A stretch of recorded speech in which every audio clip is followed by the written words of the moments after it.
Hi, Recapped Films here. Today, I am going to explain a 2015 drama thriller movie called Careful What You Wish For. Spoilers ahead. Watch out. Let's begin. The movie begins with teenagers having fun at a lake called Lake Lure. A boy named Douglas and his parents are heading there to stay for the summer. They pass a house with a "For Rent" sign outside, then get to their own house just in front of the lake. Douglas, for urgent work matters! Douglas drops his stuff and goes to meet his friend Carson at the pier.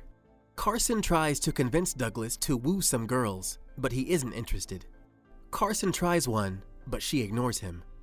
They go to the bar and drink while listening to music. No wonder Carson never gets any girls.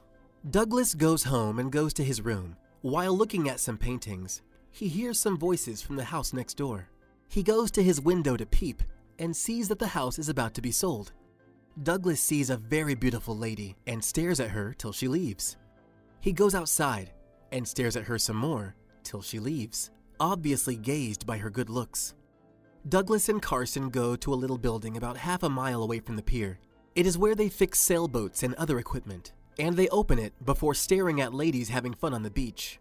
Too bad none of them would be having fun that night.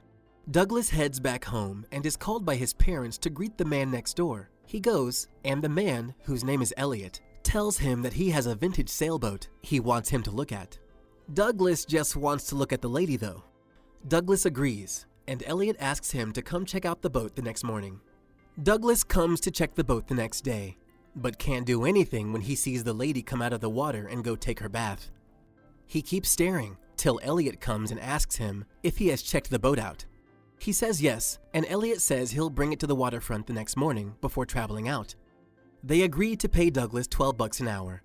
That night, Douglas goes to peep from his window again and sees Elliot try to have with the beautiful lady who's his wife. She refuses him.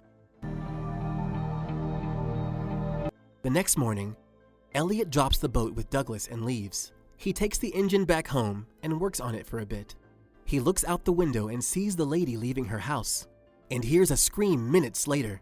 Spidey Douglas to the rescue. He rushes off to help, and sees that she's scared of a spider in her car. He kills it and helps her start the car as well. She thanks him, and he leaves.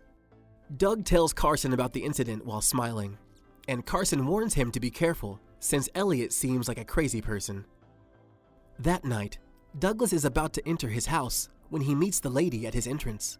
She tells him that her name is Lena and that she locked herself out. He helps her break her window and opens the door from the inside. Hey. She sees him bleeding and takes him to the kitchen to treat the wound. After treating it, he's about to leave when he turns back and kisses her. He apologizes, but she asks him to do it again. He does, and they end up having Too bad for Carson and his bitches though.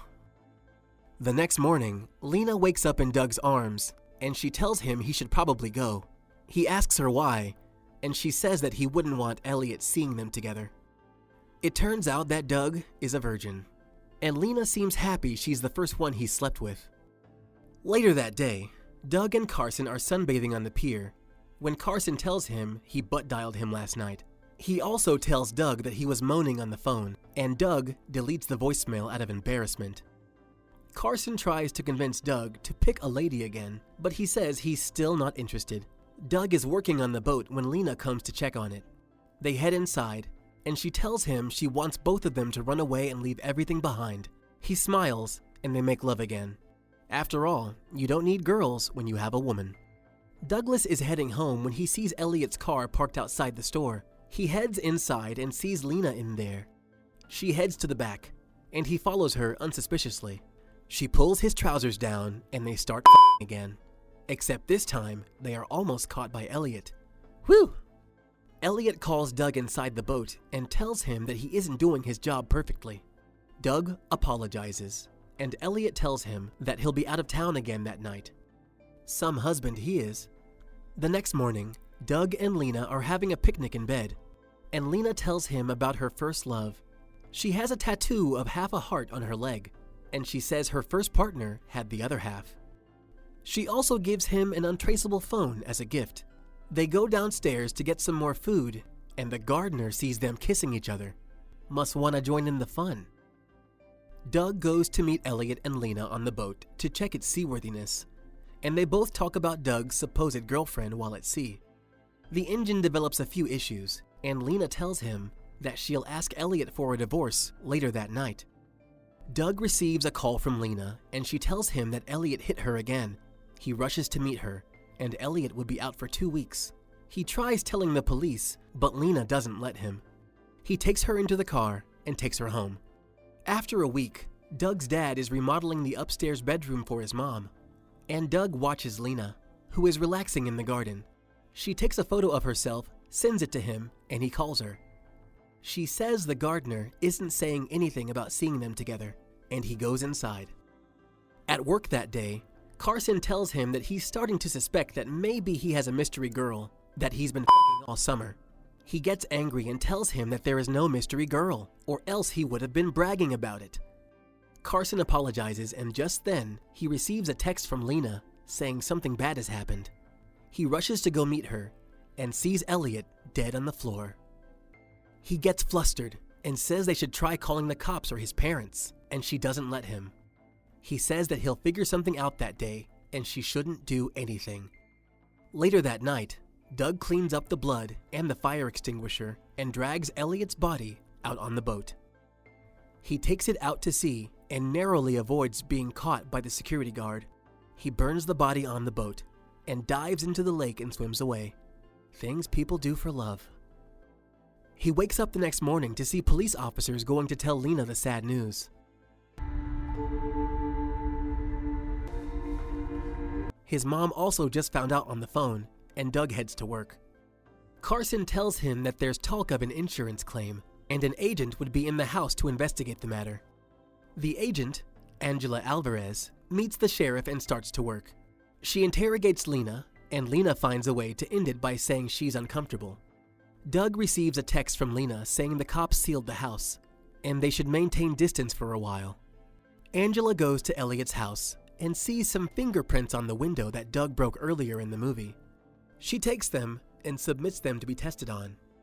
He's at work when he hears the cops saying that Lena has changed her story. She's now saying that there was a stalker, and he was the one who killed Elliot. Doug goes to meet her in the bathhouse and keeps their phones there so that they'll meet after this. Angela comes to Doug's house and requests his presence at the station to give a statement. At the station, his mother gets uncomfortable with the interrogation and asks them to leave. Angela comes back with a warrant the next day and takes Doug to the station. Doug is very scared now, and he confesses to Carson what happened. Carson tells him to find evidence and tell the sheriff. Doug tells the sheriff about the gardener who saw them together, and his mom calls him home. After he leaves, the sheriff takes his prints off the glass he used. The sheriff is in his office, and Angela comes and tells him that the gardener has been shot and is now dead. Another police officer comes and tells him that Doug's prints are a match with the ones on the window. Meanwhile, at Doug's house, his parents are questioning him over Lena's underwear that they found in his drawer. He starts confessing everything, and they leave to attend to the sheriff, who's downstairs before he can finish.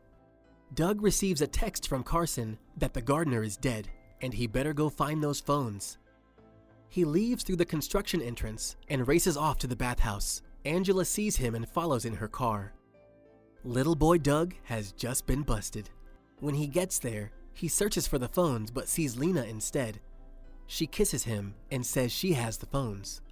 When the police show up, she tears her clothes and sets him up for assault. He's arrested, and Angela takes Lena to clean up. Doug begs the sheriff to let him prove his innocence, and he lets him escape with his bicycle. Doug goes to the motel where Lena is staying and searches her bag. He sees a couple of passports and the phone, and Angela comes out just then. He shows her the phone, and she calls the sheriff and asks him to come. She cuffs him to a pillar, and on her way out, he notices that her leg has the other half of the tattoo on Lena's leg. They drive off after dropping the phone to help Doug, and leave the town in a biplane. Guess it wasn't hopeless after all. What do you think about the movie? Drop a like and don't forget to subscribe. Also, comment any movie you would like us to do. Till next time, goodbye and take care.